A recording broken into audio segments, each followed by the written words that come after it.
시작할게요. 네.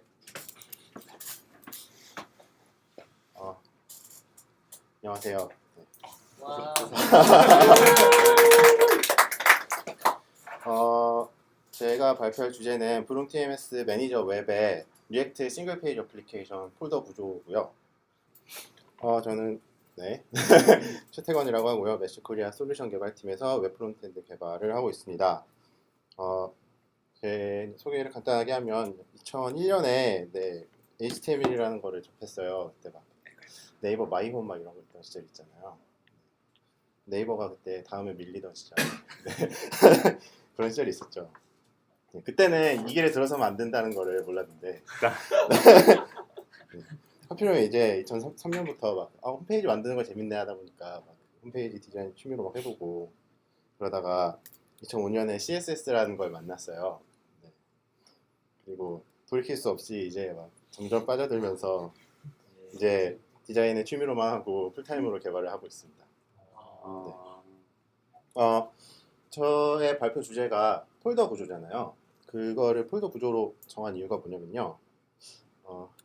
이런 말이 있을 수 있어요. 어떤 프로젝트의 기술 스택이 궁금하면 고개를 들어서 폴더 구조를 보라. 왜냐하면 폴더 구조를 보면 무슨 스택을 썼는지, 그 다음에 어떤 철학을 가지고서 뭐 설계를 했는지가 다 나오잖아요. 그래서 이 주제를 골랐고, 이 세 가지의 주제로 설명을 해드릴 예정입니다. 브룸 TMS에 대한 아까 설명이 있었지만 정말 간략한 설명과, 왜냐하면 영상으로 남길 거니까요. 그리고 보일러플레이트를 저희가 사용을 했는데 거기서부터 시작해서 어떤 문제점들이 나왔는지, 그리고 그걸 어떻게 해결했는지, 이렇게 세 가지에 걸쳐서 설명을 해드리겠습니다.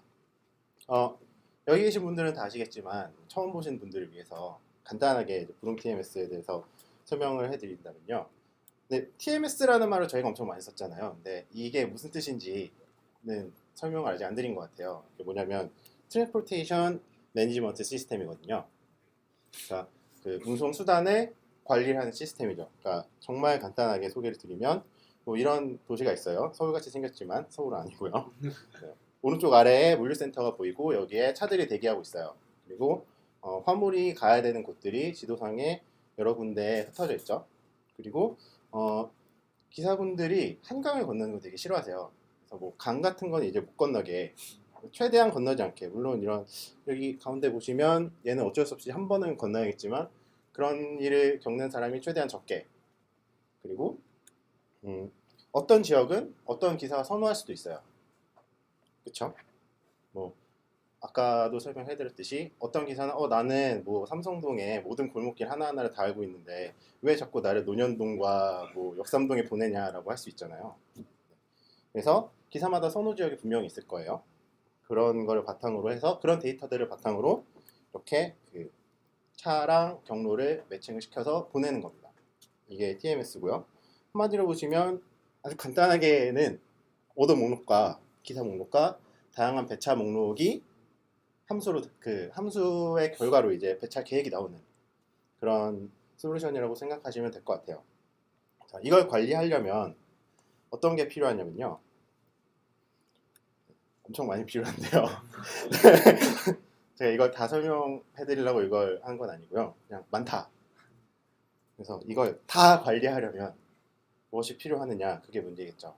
그래서 저희가 여러 가지 기술 쇼핑을 하다가 찾아본 게 리액트 보일러플레이트라는 그 리액트에서의 일종의 요즘에는 거의 양대 산맥인 것 같아요. 크리에이트 리액트 앱이랑 리액트 보일러플레이트랑 이 두 개가 제일 많이 쓰이는 것 같은데, 아무래도 자바스크립트는 보일러플레이트가 없으면 사용하기 어려운 그런 좋지 않은 언어가 돼버렸잖아요. 네. 그래서 어떤 보일러플레이트를 사용하느냐도 좀 고민거리긴 한데, 저희가 이 보일러플레이트를 사용한 이유는 이거는 좀 너무 많은 게 들어있다, 이걸 누가 다 쓰냐라고 얘기를 하는 사람들이 많은데, 저희는 이걸 정말 우리는 다 쓴다 라고 생각을 했기 때문에 이걸 골랐어요. 그리고 실제로 이거를 정말 다 쓰고 있는데요. 일단 이걸로 시작을 했으니까 어떤 것이 있는지 한번 볼게요. 저희 핵심 아이디어는 웹 클라이언트는 이제 하나의 앱이다. 아마 다 동의하실 거예요. 그래서 자체적인 MVC 구조가 안에서 들어가 있고, 앵귤러 같은 거는 이제 MVC 때문에 많이 떴죠. 그리고 클라이언트 사이드에서 당연히 라우팅을 해줄 거고요. 이제 서버에서 라우팅을 안 해주잖아요. 그리고 복잡한 앱을 만들 거기 때문에 재사용성이 높아야 되고 체계적인 구조를 갖춰야 수정하기가 쉽다. 옛날처럼 막 jQuery 가지고 어떻게든 하고 하다 보면 아무것도 안 된다라는 생각으로 접근을 하게 됐고, 그래서 저희는 리액트 보일러플레이트가 제공하는 이 많은 것들을 다 사용하고 있죠. 당연히 리액트는 너무 당연한 거고요. 싱글 페이지 어플리케이션을 만들 때 거의 리액트는 요즘에 거의 필수인 것 같아요. 그리고 리액트 라우터, 리덕스, 리셀렉트, 리덕스 사가, 스타일드 컴포넌트, 리액트 인텔 이런 거를 다 사용을 하고 있고요. 그리고 유틸리티 함수들로 이제 라이브러리들로 이뮤터블 JS, 로데시, 배치 API, JS, XLSX. 왜냐하면 저희는 배차 담당자들이 엑셀 파일을 너무 좋아하세요. 그래서 엑셀 파일이 없으면 그 처리하는 기능이 없으면 되게 싫어하세요. 그리고 이제 빌드할 때는 저희는 아직은 웹팩을 쓰는데요. 요즘 롤업이 또 뜨고 있다고 하긴 하는데 또 언제 질지 모르잖아요. 저는 웹팩이 한물 갈 거라는 생각은 사실 못했었거든요. 일단 쓰고 있어요. 그래서 전체적인 구조는 이렇게 생겼어요. 맨 밑에 이제 컴포넌트들이 있죠. 그 리액트 컴포넌트들이 뷰를 담당을 하고 액션을 실행시키면 디스패처가 리듀서를 콜하죠. 굉장히 전형적인 그 리덕스의 아키텍처인데 그 리듀서를 타고서 스토어 업데이트하면 스토어를 참조하는 그 컴포넌트들이 이제 셀렉터를 통해서 값을 받아오고요. 그다음에 리덕스 사가라는 애가 있어요. 이 친구는 어떤 액션이 실행될 때 뒤에서 그 모든 액션들이 실행되는 디스패처를 보고 있다가 이런 액션이 실행되네? 그러면 이 제너레이터를 실행시켜야지라고 실행을 해주는 그런 모듈이고요. 그래서 걔가 액션을 테이크해서 API 함수들이랑 통신을 한 다음에 결과가 왔을 때 이제 액션을 따로 실행시킬 수도 있어요. 그래서 전반적으로는 플럭스 구조에 리덕스 사가가 얹어진 구조라고 보시면 되고 실제로 잘 작동을 하고 있습니다. 다만 파일과 폴더가 너무 많을 뿐이에요.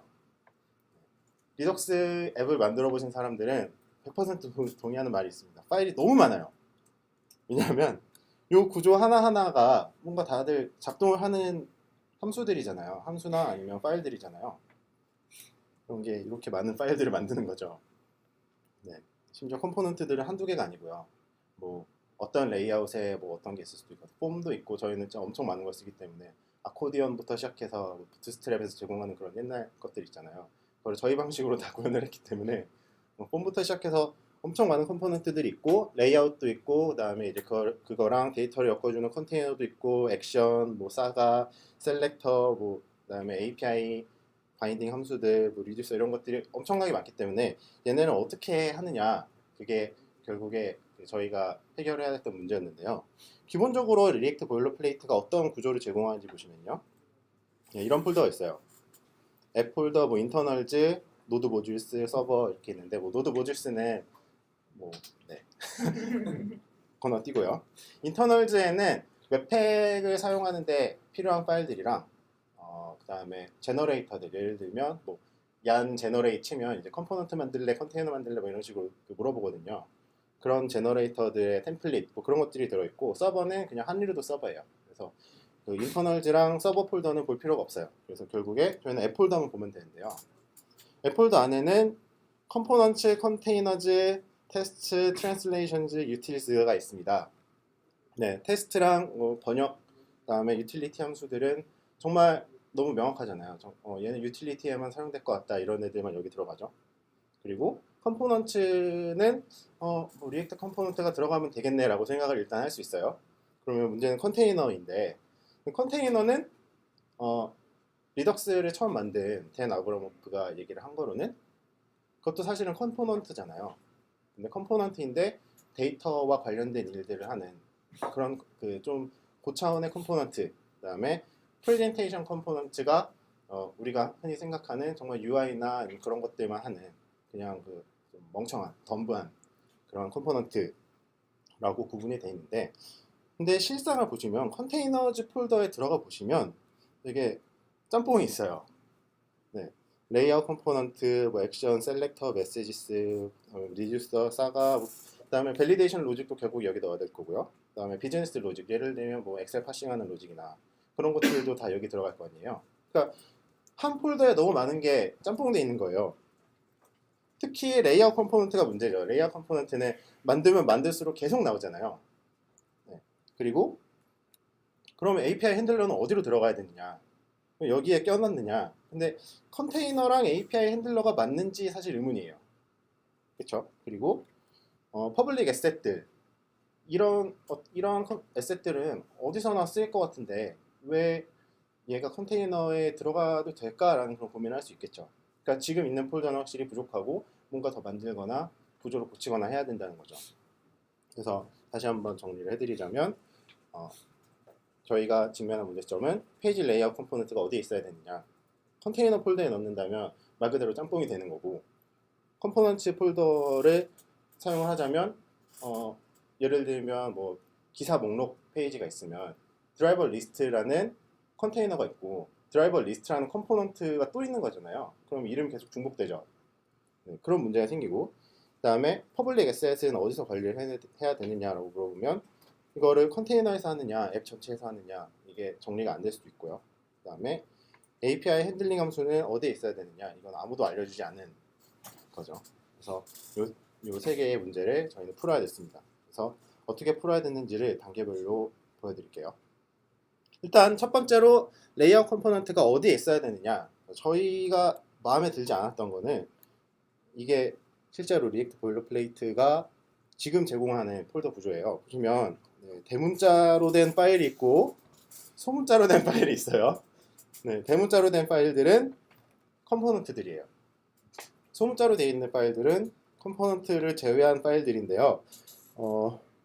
잘 보시면 index.js는 결국에 컴포넌트일 거 아니에요. 그러면 얘는 또 뭐냐라고 물어볼 수도 있고 되게 좋지 않은 구조라고 할 수 있죠. 그리고 실제로 컴포넌트를 만들다 보면 정말 한없이 늘어날 수 있기 때문에 그런 파일들에 섞여가지고 정말 중요한 로직들이 막 찾기 힘들어지고 그러면 꽤 짜증나는 상황이 오죠. 결국에 이거는 하나의 짬뽕인 거죠. 그래서 저희는 첫 번째로 이런 시도를 했어요. 그러면 컴포넌트 폴더에 모든 프레젠테이셔널 컴포넌트들을 가르고 그 다음에 컨테이너에는 정말 컨테이너만 두자. 이렇게 시도를 해봤는데요. 당연히 문제가 생겼죠. 보시면 중복이 생기죠 일단. 메시지스는 저희가 사용하는 스트링들이 들어있는데요. 예를 들면 저희는 다국어화가 가장 큰 목표 중에 하나였기 때문에 모든 문자열이 다 메시지 형태로 들어가 있어요. 그래서 뭐 기사 목록 이런 문자들도 다 들어가 있고 여기저기 다 있을 만한 그런 스트링들이 다 여기에 들어있는데 컨테이너에서도 그걸 사용할 수 있죠. 왜냐하면 뭐 메시지나 아니면 뭐 이 라우터나 그런 쪽에서 사용할 수 있잖아요. 그리고 비즈니스 로직이 엑셀을 파싱하는 로직은 결국에는 컴포넌트에서 콜할 거 아니에요. 그러면 이거를 또 액션을 통해서 뭐 걔를 위해서 사가를 새로 돌려야 되고 이거는 너무 좀 공수가 크고 그러면 그냥 컴포넌트 안에서 해결을 하자니 엑셀을 파싱하는 로직이 컴포넌트에 있냐 아니면 컨테이너에 있냐 이것도 찾기가 힘든 거죠. 네.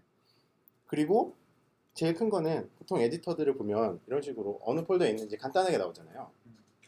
네. 컴포넌트인지 컨테이너인지가 중요한데 안 나오죠. 네. 지금 내가 무슨 파일을 편집하고 있는 건지 절대 알 수가 없고 index.js가 너무 많이 생기는 거예요. 네. 그래서 이게 어떤 인덱스냐 그러면 뭐 보다 보면 일단 파일을 한 번 더 봐야 되고 그러면 개발할 때 더 귀찮고 짜증나는 일들이 많아지는 거죠. 그러면 옛날보다 더 귀찮은 일이 많아지면 작동하지 않는 거죠. 그래서 2주간의 리팩토링을 거쳐서 새로운 구조를 만들었습니다. 결국에 저희가 해결한 방식은 원래 처음으로 돌아온 거였는데요. 컨테이너즈에 이제 컴포넌트들을 따로 분리를 했어요. 폴더로.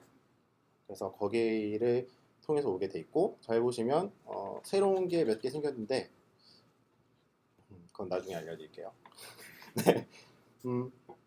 일단 이렇게 만들고 나니까 그러면 컨테이너가 이게 정말 컨테이너라는 이름이 맞을까라는 생각이 들 수 있죠. 네, 그럼 이건 컨테이너가 아닌 거잖아요, 사실. 컨테이너 안에 막 컴포넌트들이 막 들어있고 이러면 이거는 댄 아브라모프가 얘기를 한 컨테이너의 정의에 전혀 맞지 않기 때문에 저희가 이름을 모듈즈로 바꿨어요. 이거를 페이지스라고 짓는 곳도 있는데 왜 모듈이라고 했냐면요. 저희는 페이지 말고 좀 모달들이나 아니면 앱 전체 데이터에 영향을 미칠 수 있는 그런 스위처들이 몇 개 있어요. 예를 들면 저희는 물류 운영 관리라는 페이지에서는 물류 센터를 선택할 수 있는데요. 어떤 물류 센터인지에 따라서 데이터 전체가 바뀔 수 있어요. 근데 그런 것들은 어쩔 수 없이 그 리덕스 아키텍처 안에서 돌아가는 친구이기 때문에 그걸 결국 참조하게 되잖아요. 그렇기 때문에 이것들은 컴포넌트라고만 생각할 수 없고 결국에는 모듈이라고 생각할 수밖에 없어요. 그래서 이런 로직들을 위해서 좀 더 범용적인 모듈이라는 이름을 지었고요. 여기 아까 제가 얘기를 한 좀 달라진 게 맨 앞에 익스포터라는 게 생겼는데요. 이제 index.js를 저희는 이제 최대한 피하고 싶었어요. 그리고 index.js는 어떤 역할을 하게 바꿨냐면요. 다른 모듈에서 사용하는 함수 목록으로 바꿔놨어요. 그래서 보시면 여기 오른쪽에 보시면 이거는 저희 그 전체 앱의 인덱스인데요. 여기 보시면 뭐 얼럿을 켜고 끄고 아니면 로그인, 로그아웃 이런 작동들, 그러니까 그런 액션들은 다른 곳에서도 분명히 쓸 수 있잖아요. 예를 들면 뭐 로그아웃 버튼을 누르면 걔는 이제 로그아웃 해준다. 그거는 다른 모듈에 있을 거예요. 헤더라는 모듈에 있어요, 실제로. 그리고 뭐 얼럿을 띄우고 끄고 하는 거는 아시다시피 자바스크립트의 그 기본 얼럿이 굉장히 안 예쁘잖아요. 그래서 이거를 어떻게든 딴 걸로 대체하려는 움직임이 굉장히 많죠. 저희는 전체 앱이라는 전체 큰 모듈 안에 그 다른 컴포넌트들을 그 칠드런으로 넣게 되는데요. 그 전체 앱에서 만약에 모달이래 얼럿이 켜져 있다. 그러면 거기서 이제 모달 형식으로 얼럿을 렌더링하는 그런 로직을 만들어놨어요. 그래서 그거를 켜고 끄는 거를 오픈 얼럿, 클로즈 얼럿 같은 거로 만들어놨기 때문에 걔는 앱이 아니라 다른 모듈에서 충분히 쓰일 수밖에 없죠. 그런 것들이 익스포트를 하는 거죠. 보시면 뭐 물류센터를 뭐 선택한다, 아니면 물류센터 리스트를 본다, 뭐 그런 것들은 분명히 밖에서 쓰일 수 있기 때문에 밖에서 쓰이는 애들만 익스포트에 정리해놨어요. 그리고 ESLint를 수정을 해서 다른 모듈 폴더를 참조를 할 때 파일을 절대로 직접 참조하지 못하게 해놨어요. 그러니까 예를 들면 모듈 슬래시 앱 슬래시 모듈 슬래시 드라이버 리스트 슬래시 셀렉터 .js는 참조를 하는 게 아니라 그냥 셀렉터가 아니라 그냥 앱 그 모듈 폴더 네임까지만 참조할 수 있게, 그래서 모든 건 다 index.js에서 익스포트하는 애들만 가져올 수 있게 수정을 해놨어요. 그래서 이렇게 함으로써 어느 함수가 다른 곳에서 사용되는지, 어느 함수가 익스포트 되는지를 파악을 할 수가 있었고, 그리고 함수를 수정할 때 내가 이 함수를 수정을 하면 다른 파일에 영향이 갈 수 있겠구나. 그래서 이건 좀 더 조심해야겠다라는 게 자연적으로 만들어지죠. 네, 그래서 지금까지 구조를 보시면 이제 모듈스 폴더가 새로 생겼습니다. 그 다음에 CSS랑 이미지를 어떻게 관리해야 되는가, 이게 이제 퍼블릭 에셋에 대한 내용이잖아요. 물론 이것만 있는 게 아니라 다른 게 더 있겠죠. 일단 CSS랑 이미지에 대해서는요, 저는 이런 질문을 해봤습니다. CSS랑 이미지를 꼭 써야 할까? 최대한 피했어요. 에셋을 최대한 만들지 않는 방식으로. 왜냐하면 CSS는 여러분들 문제점을 많이 아시잖아요. 클래스 기반으로 만들다 보면 클래스들이 막 이제 나를 참조해줘라고 런을 하죠. 경쟁을 하죠. 그래서 막 1000점대, 막 100점대, 10점대, 1점대 이렇게 경쟁을 하잖아요. 그리고 막 그걸 몇 개 넣느냐. 그래서 이거 도저히 모르겠다 하면 브라우저님 이건 해주세요로 임포턴트 해주고. 네. 그런 게 정말 너무 싫었기 때문에 다른 기술들을 많이 썼는데요. 일단 저희가 사용한 건 스타일드 컴포넌트인데요. 얘는 기본적으로 그 리액트 보일러플레이트를 만든 사람들이 스타일드 컴포넌트를 만든 사람들과 거의 겹쳐요. 걔네들이 좀 이걸 밀라고 만든 것 같아요. 네. 보시면 CSS 속성이 결합된 컴포넌트고 그때그때 랜덤 네임 클래스를 만들어줍니다. 네. 그리고 원하면 소스맵을 만들 수도 있긴 해요. 근데 저희는 뭐 굳이 이렇게까지 해야 되나 싶어서 소스맵까지는 추가를 안 했고요. 그때그때 랜덤 네임 클래스를 만들기 때문에 인라인 스타일이 아니에요. 그래서 인라인 스타일이 아니기 때문에 생기는 여러 장점들이 있어요. 그러니까 아까처럼 막 그 다른 곳에서 좀 수정을 하고 싶은데 뭐 예를 들면 뭐 어떤 컴포넌트 밑에 있는 어떤 폼 안에 있는 라디오 버튼은 좀 색깔을 이렇게 해주고 폼이 아니라 그냥 라디오 버튼만 쓰였을 때는 이렇게 해주고 뭐 이런 거를 좀 여백 같은 걸 다르게 해주고 싶을 때 원래 스타일에 인라인으로 다 박아 넣었으면 이제 할 때마다 계속 임포턴트를 넣어줘야 되잖아요. 걔를 무시해줘야 되니까. 근데 그런 점들이 이제 필요가 없죠. 왜냐하면 네이티브 CSS처럼 작동을 하거든요. 그리고 사스스러운 문법을 사용합니다. 예를 들면 네스팅이나 아니면 엔드 가지고서 들어갈 수도 있고요. 그리고 변수나 함수를 삽입할 수도 있어요. 왜냐하면 기본적으로 얘는 CSS 구문에 그 특정 클래스에 CSS 구문을 넣는데 그 CSS 구문을 네가 알아서 잘 처리를 해가지고 넣어주고 걔는 자바스크립트 템플릿 구문으로 넣어줄게 라고 만든 로직이거든요. 그래서 여기 자세히 보시면 다 그 백커트 가지고 연결이 되어 있고 당연히 백커트이기 때문에 달러 중괄호 가지고 변수나 함수를 삽입할 수 있죠. 그래서 다른 그 스타일드 컴포넌트를 거기다 넣어가지고 요 스타일드 컴포넌트 밑에 있는 뭐는 이렇게 해주세요 이런 것도 당연히 가능하고요. 그 다음에 프롭을 넘겨줘가지고 프롭 리스트를 가지고 이런 프롭이 있을 때는 이렇게 요런 속성을 써주세요 라고 요청을 하는 것도 당연히 가능합니다. 자, 그러면 이제 CSS는 저희가 안 써요. 이미지가 남았죠. 네. 요즘 다음 슬라이드 넘기가 되게 민망한데요. 요즘에 혹시 디자이너랑 가까우신 분들은 요즘 디자이너 분들이 어떤 걸로 작업을 해주세요? 스케치. 그쵸? 스케치죠. 스케치는 벡터죠. SVG를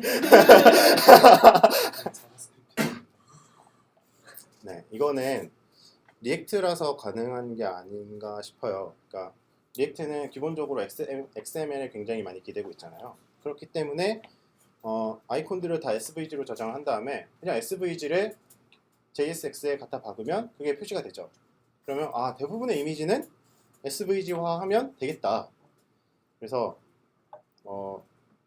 정말 많은 노력을 하면서 아이콘 하나하나 올 때마다 다 조금 힘들긴 했는데요.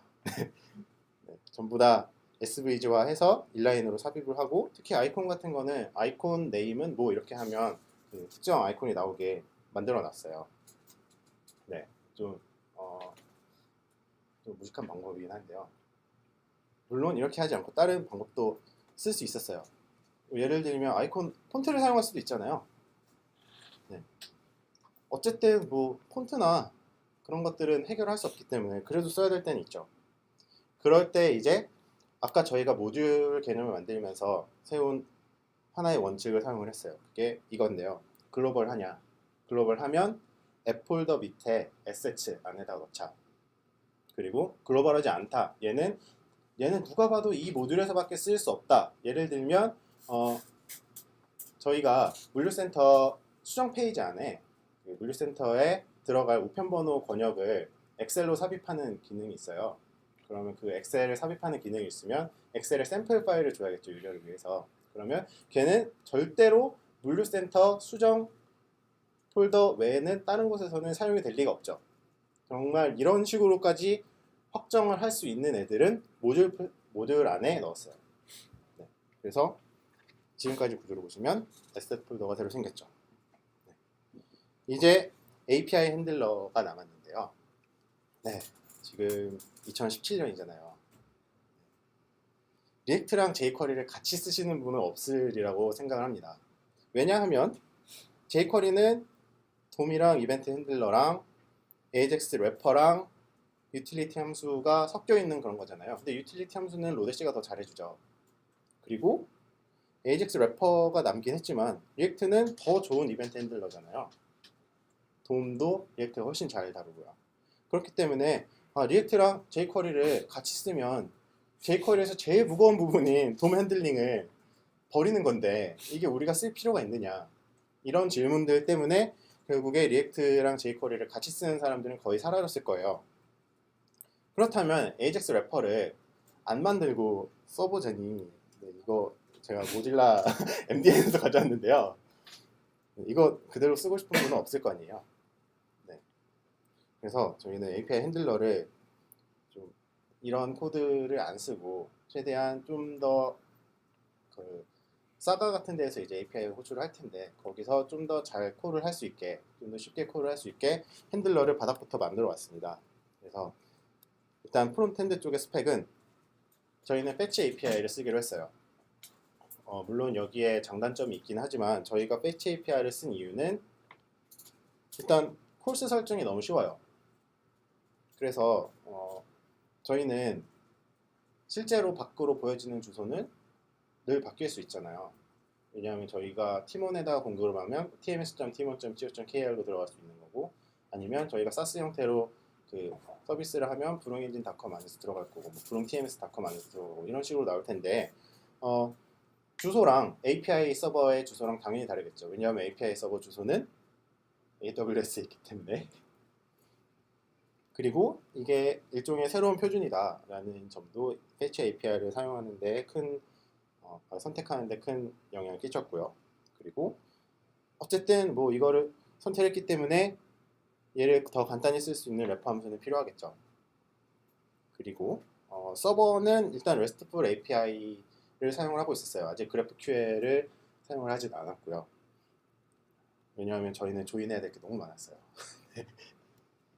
그리고 엔드포인트는 RESTful API라면 당연히 테이블 구조랑 굉장히 강력하게 연관이 돼 있겠죠. 그리고 필요할 경우에 다른 테이블을 조인할 수 있어야 되고요. 그러면 결국에 엔드포인트 파일 하나당 엔드포인트당 파일이 하나씩 나오게 돼요. 예를 들면 뭐 드라이버를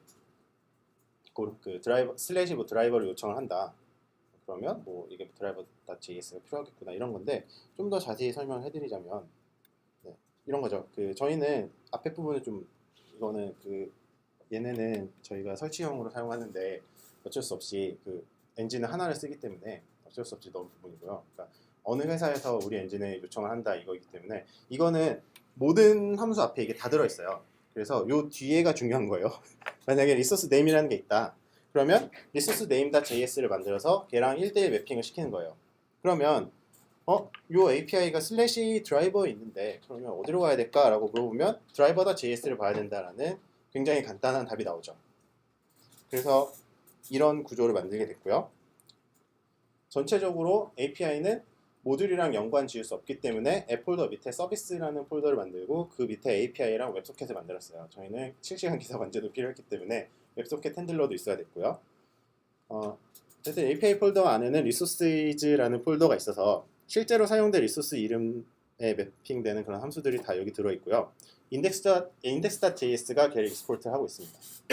그리고 그 안에서 많은 리소스들이 있어도 어쨌든 결과적으로 뭐 get을 하기 전에 뭐 URL 인코디드로 전환을 한다, 시리얼라이즈 한다, 아니면 포스트를 보내기 전에 뭐 JSON 형태로 스트링 파일을 한다 이런 거는 다 동일한 로직을 쓸 거 아니에요. 그래서 그런 것들은 따로 request.js에다가 빼놨습니다. 그래서 결과적으로 이제 마지막 최종 버전의 저희 폴더 구조를 보시면 대원칙으로 글로벌한가 예스면 앱 폴더 밑에 놓고 노면 모듈 폴더 안에 넣고 그리고 모듈 안에서는 독립적인 로직인가 이게 뭐 리덕스 아키텍처 안에서 돌아가는 하나의 독립적인 로직이다. 예를 들면 리듀서는 리듀서 일만 하는 거잖아요. 그러면 그런 로직이다 싶으면 파일을 만들고요. 그게 아니라 이런 것들이 다 뭉텅이로 뭉쳐져서 하나가 나오는 예를 들면 컴포넌트 이런 것들이나 아니면 뭐 테스트 이런 것들은 다 폴더를 따로 만들었어요. 그래서 최종적인 구조가 이렇게 나왔고요. 정말 퍼블릭한 어셋만 어셋 폴더에 들어가고 컴포넌트 폴더에 재사용 가능한 컴포넌트가 들어가고 뭐 모듈, 바우치, 라우치는 저희가 리액트 라우터가 너무 점점 커지더라고요. 페이지가 많아지니까. 그래서 그걸 이제 따로 분리를 했고요. 그리고 뭐 서비스즈, 뭐 테스트, 트랜슬레이션, 유티스 이렇게 폴더 구조가 정리가 됐습니다. 맨 처음에랑 보시면 많이 다르죠. 네, 이게 이렇게 변하게 됐습니다. 네. 들어주셔서 감사합니다. 네, 질문 있으세요? 혹시 내부에서 클라이언트 서버는 따로 쓰지 않아요? 저희 클라이언트 서버는 아직까지 좀 서버 사이드 렌더링은 아직 안 하고 있고요. 기본적으로 어떻게 보시면 되냐면 그냥 아주 간단한 HTTP 파일만 보내줄 수 있는, 네, 말 그대로 index.html만 보낼 수 있는 그런 서버를 만들고 있습니다. 그래서 거기 안에서 사용하고 있고요. 그냥 진짜 PHP든 뭐든 아무것도 안 붙이는 엔진엑스예요. 아니 괜찮아요. 또 질문 있으신가요? SVG 관리가 상당히 인상적인데 네. 그게 유지보스의 혹시 용이한 형태인가요? 저희가 SVG를 유지보수 하기가 사실 좀 어렵긴 한데요. 왜냐하면 그 SVG를 어쨌든 다뤄야 되는 거잖아요. 그러면 어쨌든 그게 파일이 날아오는데 저는 개인적으로 그 컨스턴츠 안에다가 다 SVG를 박아 넣는 거잖아요. 근데 저는 개인적으로는 스케치가 익스포트하는 그 SVG를 별로 믿지 않아요. 까보면 되게 더럽거든요. 네. 그래서 이렇게 더러운 SVG가 내 코드 안에 들어가는 게 너무 싫다. 그래서 뭐 걔를 익스포트 한 다음에 다시 그냥 일러스트레이터로 열어가지고 일러스트레이터로 익스포트하면 꽤 깨끗하게 나오거든요. 그거를 좀 잘하고 싶으면 디자이너 분한테 이거를 전부 다 익스펜드 하시고요. 그 뭐 클리핑 마스크 이런 거 절대 쓰지 마시고 웬만하면 다 패스파인더 가지고 다 처리해 주셔가지고 하나로 머지해서 주세요라고 하면 진짜 깨끗한 SVG를 일러스트레이터로 만들 수 있어요. 근데 그거를 요청하기에 제가 너무 그때 너무 죄송했기 때문에 네. 왜냐하면 되게 그 디자이너로서는 굉장히 짜증나는 일이거든요. 왜냐하면 저희는 선을 가지고 만든 게 많았는데 선을 결국에 면으로 바꾸면 그 확대나 축소를 할 때 뭐 1포인트짜리 선 가지고 만들면 그냥 되는 건데 그냥 확대를 하면 막 그 1.5포인트처럼 돼버리고 이런 현상이 있기 때문에 디자이너로서는 최대한 선을 원본을 가지고 있는 게 좋거든요. 그래서 저는 그냥 제가 했죠. 네. 아니면 이게 좀 이런 방법이 좀 SVG를 많이 사용하는 게 마음에 안 드시면 똑같이 SVG를 익스포트 하신 다음에 걔를 아이콘 폰트 제너레이터 같은 거 써가지고 아이콘 폰트를 만드셔도 돼요. 네. 질문이 한 개 더 있는데 네. 그 스타일드 컴포넌트를 사용하시잖아요. 네.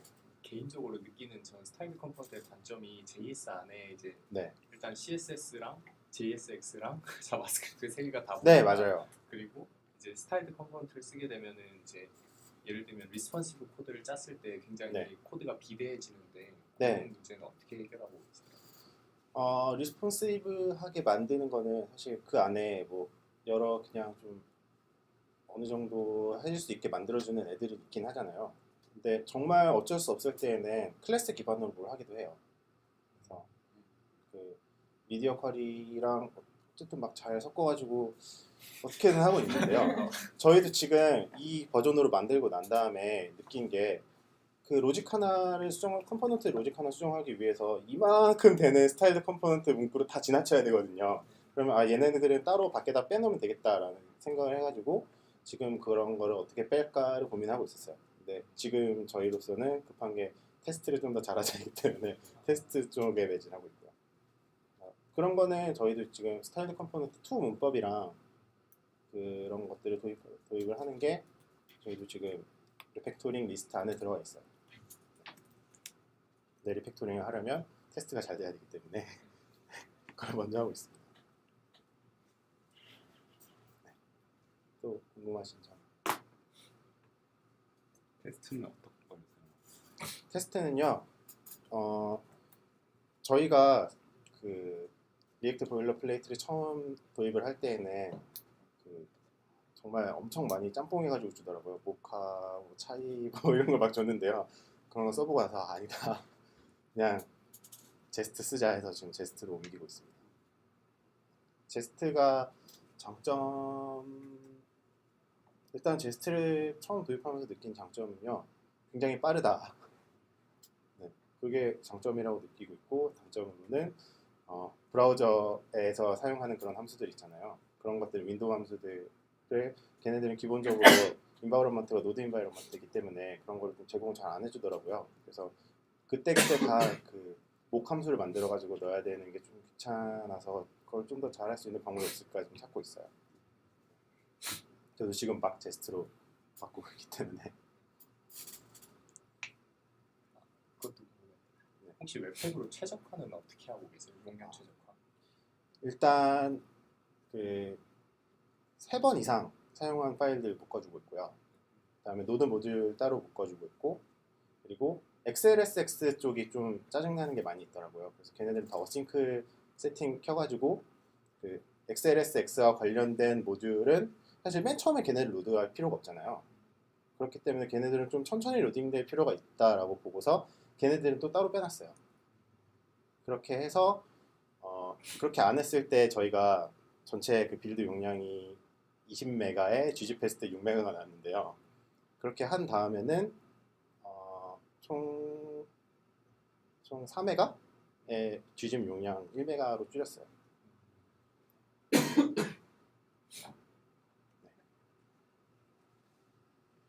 또 궁금하신